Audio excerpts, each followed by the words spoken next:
Hello and welcome to MBKM Models. Please don't forget to like, share, subscribe and follow for more great aircraft documentaries and model build videos. Moving forward, you've got to have the axle up by the just back from the leading edge, alright?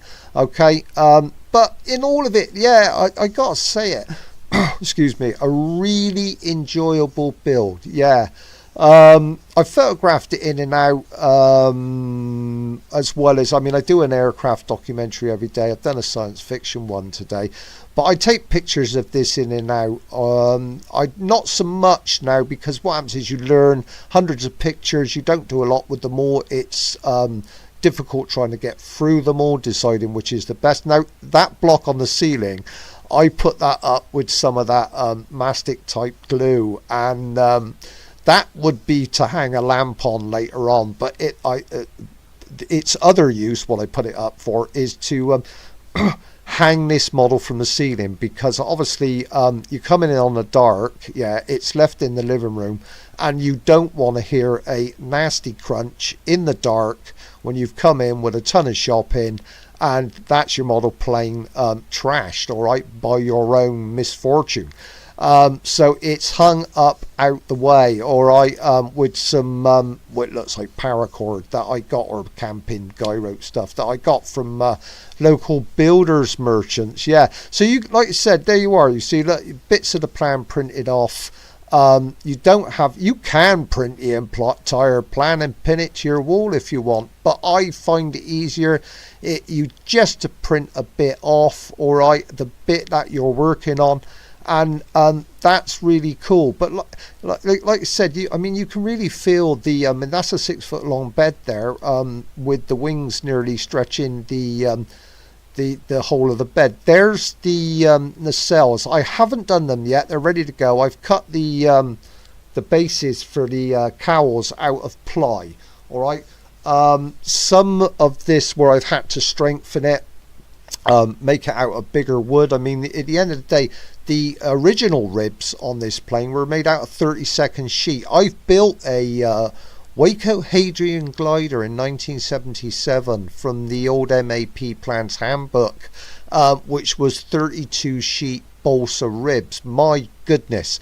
That was a hard job, so I never really want to do that again. So this one is all being upgraded, all right. Okay, I've got windows to do yet as well, but what I've done is bought some plastic sheet and some clear plastic sheet, and I'm going to cut the windows and add the window panes separately. I'm not going to cut it.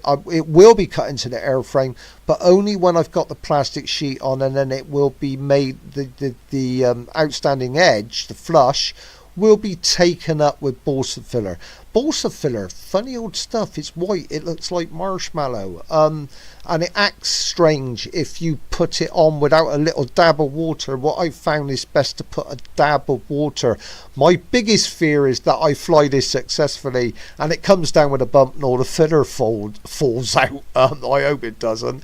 Anyway, like I said, there you can see the tailplane sub-assembly. It's good. I gotta say it. Building in these sub-assemblies is like making a different model for each part of the aircraft. Yeah, like I said, it's on the workbench there, being held with clamps and things. This was the fitting of the fasteners for the tailplane, obviously hanging from the ceiling again. It hasn't got any wheels on it at the moment. I tend to use slightly oversized wheels with model planes. The original, especially if I'm going to convert it or upgrade it, if it comes down with a bump, it needs that extra little bit of cushioning. Yeah, but what I found as well is I'll pick it up and then stringers will break off the airframe, so I've got to go back and replace the stringers. All right. The livery for this one is going to be from the Republican, which are the communist side of the Spanish Civil War. They've got a great camouflage, the Republicans from that era. as opposed to the side of Franco, who had a very sort of boring corporate powder blue color. The old Republicans, they got the sort of Spanish flag going on the tail with a great camouflage, real sort of 1930s stuff. It looks great. Like I said, you can see the two bases for the cowls there. All right, they're both made out of ply, and I've printed off and cut out the parts that I'm working on. All right, so that's the update at the moment.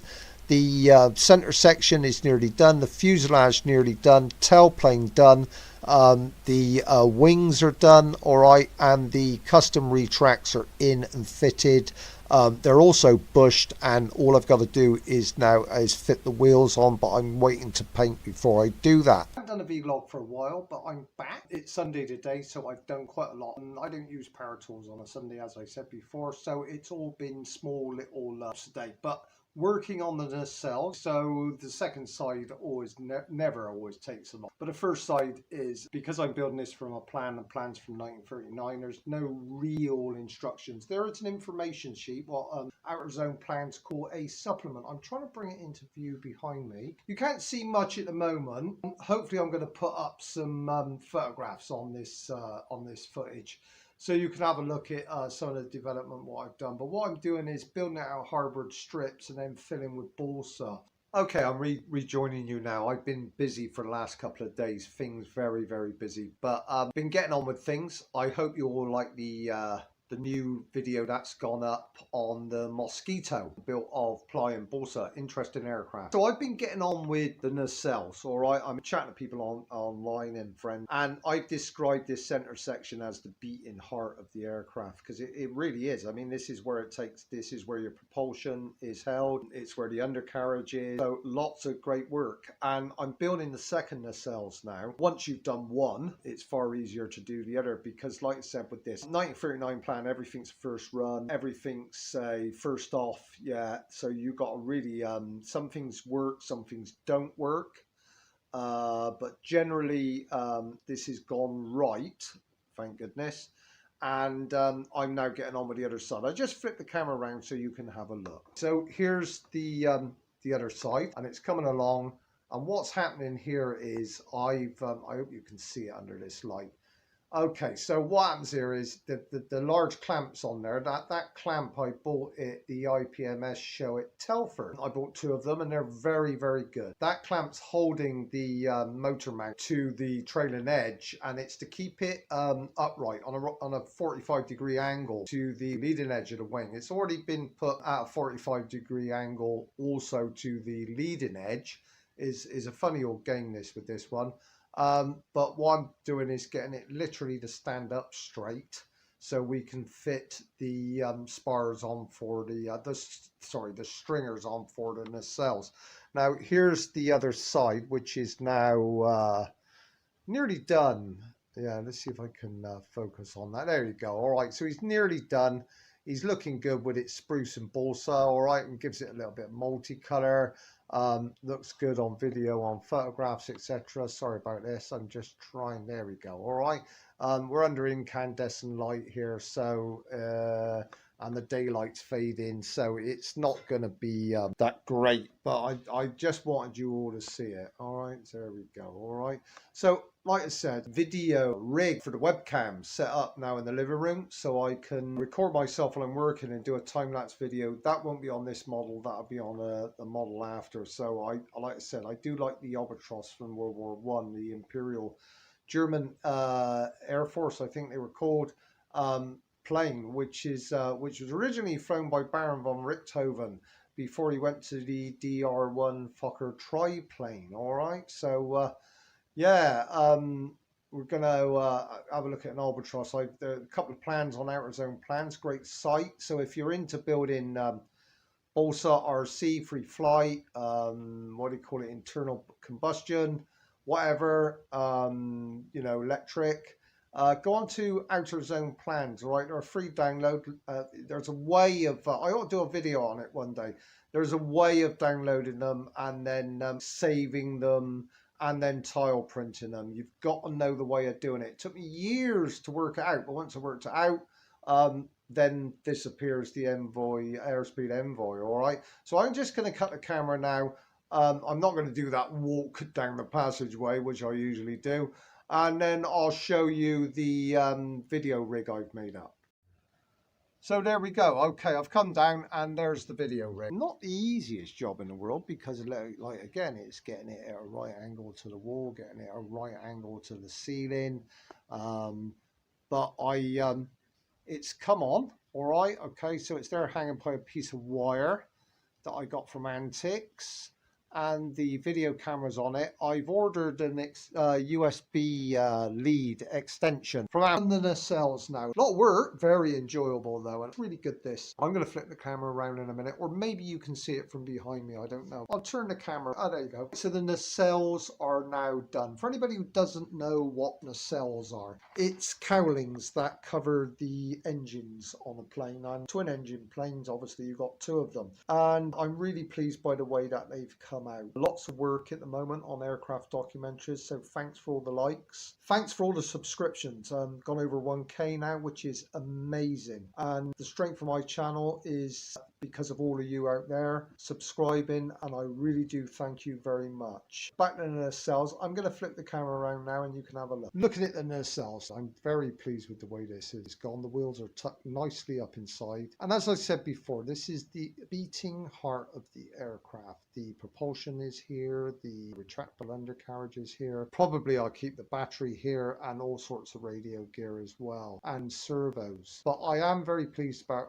how they've come out. I've never built a twin engine aircraft before. With nicety that I've had in building it and the enjoyment, I'll probably build another twin engine plane. There's plenty of plans on Outer Zone Plans website, and it's been absolutely enjoyable building this. And I really do like the body lines. These pre-war body line design concepts are absolutely second to none. So lots of dark and light wood there. I think it's some spruce strips that I used with balsa to give this light and dark effect. But I didn't fill it all with wood. I left lots of gaps to fill with balsa filler. Balsa filler is great. It's almost like powder, and you add a tiny bit of water to it and you can spread it out and this, that and the other, and it fills the gaps. And this is good because you're fighting against weight with any model is not easy, and you've got to keep the weight down. So a fair bit of filler in here, but that plugs the gaps. I'm hoping to cover the model in fabric.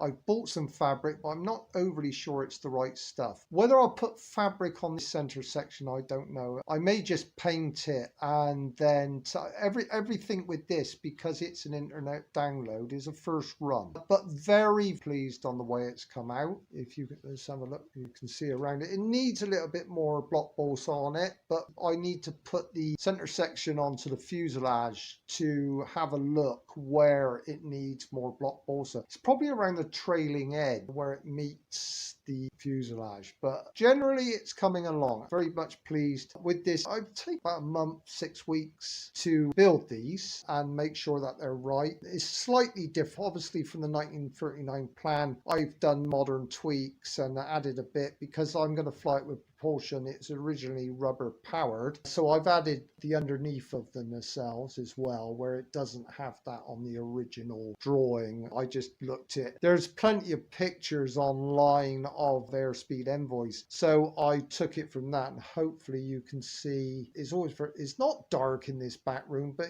sometimes it doesn't sort of video or photograph that well in the light, and I've really got to move myself around. So you can see the wheels tucking in on those shapes. Let me see if I can get round to show you. That's a bit better. All right, so you can see it there. So I've done the underside of the nacelles, which isn't on the drawing. However, this will fly with electric propulsion. I can add that bit of weight to it. Very enjoyable work this, and I've actually crossed the boundary of building twin engine model aircraft, which I've never done before. I've built all single engine, and I'll check in with you all on the next videos. Thanks for watching. Thanks for listening, and until next time.